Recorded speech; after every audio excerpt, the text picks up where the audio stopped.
आणि छापल्या बाकी अध्यक्ष महोदय, माझा मतदारसंघ हा देगलूर विलोली सीमावर्ती मतदारसंघ आहे।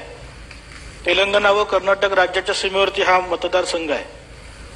या मतदारसंघात रस्ते हे विषय अतिशय महत्त्वाचे आहेत। मुख्यमंत्री ग्राम सडक योजनेमधील जे रस्ते आहेत अध्यक्ष महोदय, ते 2019 साली ज्यांची वर्क ऑर्डर झालेली आहे त्यांची कामं वस्तुतः अजूनही पूर्ण झालेली नाही आहेत आणि त्यातले जे मोटार काम जे झालेले आहेत ज्या रस्त्यांची त्यांचे सुद्धा ती कामं ही निकृष्ट दर्जाची आहेत। अध्यक्ष महोदय, त्या ठिकाणी इथे वर्तमानपत्रात देखील त्याबद्दल बातमी देखील आलेली आहे।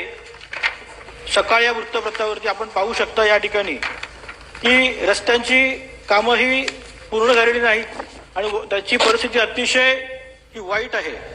अध्यक्ष महोदय, त्या ठिकाणी अपघाताचे प्रमाण वाढत चाललेले आहेत आणि सर्वात वाईट परिस्थिती ही पावसाळ्यात होते। त्या ठिकाणी पाणी हे मोठ्या प्रमाणात साचतं आणि त्यामुळे त्या ठिकाणी पुराची परिस्थिती निर्माण होते आणि पेशंटला, गावात कुठला पेशंट एकदा इमर्जन्सी जर असेल तर त्याला घेऊन जाण्याची सुद्धा त्या ठिकाणी व्यवस्था होत नाही। मी स्वतः गेल्या वेळेस मागच्या पावसाळ्यात एका पेशंटला बोटीने त्या ठिकाणी घेऊन जाण्याची परिस्थिती त्या ठिकाणी अध्यक्ष महोदय उद्भवली। याच योजनेतली ती रस्ते आहेत। अध्यक्ष महोदय, या ठिकाणी मी आपल्याला गंभीरपूर्वक सांगू इच्छितो की अधिकाऱ्यांनी दिलेली माहिती ही अतिशय चुकीची आहे। ही वस्तुस्थितीला धरून नाहीये।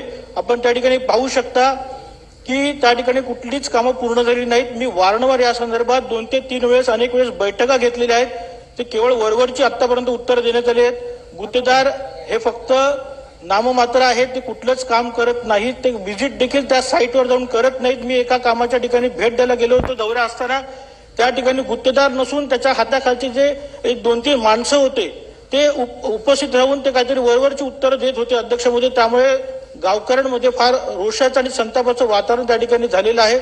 माझी सन्माननीय मंत्री महोदयांना एकच विनंती आहे की जे अधिकारी आपल्याला जी चुकीची माहिती देत आहेत त्यांच्यावरती आपण तात्काळ निलंबनाची कारवाई करणार का? व जे गुत्तेदार यामध्ये काम केलेले नाही, 5-5, 6-6 वर्ष त्यांना कामं मिळून सुद्धा त्यांनी एकही काम पुढे नेलेलं नाही, म्हणजे सुरुवात देखील त्यांनी केलेली नाहीत, अशा गुत्तेदारांवरती आपण कडक कारवाई करणार का? त्यांना काळ्या यादीत आपण टाकणार का? कारण हे जे रस्ते आहेत त्या ठिकाणी चालुक्यकालीन मंदिर आहे, त्या मंदिराच्या ठिकाणी जाणारा रामपूरचा रस्ता आहे अध्यक्ष महोदय, त्या ठिकाणी भाविक भक्तांना सुद्धा जाण्याची व्यवस्था त्या ठिकाणी होत नाही, अशी गंभीर परिस्थिती त्या ठिकाणी झाली आहे। त्यामुळे यांच्यावरती कारवाई आपण करणार काय?